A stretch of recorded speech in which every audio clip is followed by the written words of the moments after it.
আসসালামু আলাইকুম।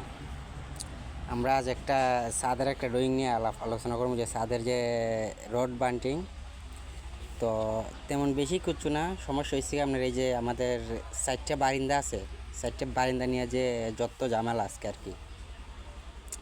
তো ঝামেলা হয়েছে কি আপনার এই যে দেখেন 1টা 2টে 3টে 4টে বারান্দা। তো 4টে বারান্দার মধ্যে আপনার এইটা এইটা এইটা এই তিনোটার রডের এই বান্টিং সেম, এটার মধ্যে ভিন্নটা কেমন, এই যে টপ রডের মধ্যে আপনার যত জামালা, টপ রডের মধ্যে জামালা বলতে এই যে দেখেন এটার মধ্যে আছে 2টে 12 mm টপ।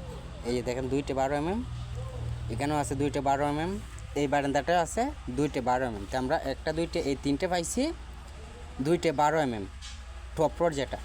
তো এইটাই অপরাধটা করছে কি, আমার প্রশ্ন রইলে যে ইঞ্জিনিয়ারের কাছে যে এটা কি প্রশ্নটা এই অপরাধটা করছে যে এটার মধ্যে 1টা 10 mm, 1টা 10 mm কিন্তু দাগ আছে, আবার 2টা লেখা আছে 1টা 10 mm। তো আমরা 1টা 10 mm দিব না, 2টে 10 mm দিব না, আমরা দিব 2টে 12 mm। তো সেম এই 3টা বারান্দার সেম ডিজাইন আমরা এটাও কাজ করাম। তো সমস্যা হয়েছে কি এটাই যে লেখাটার মধ্যে ভুল করছে।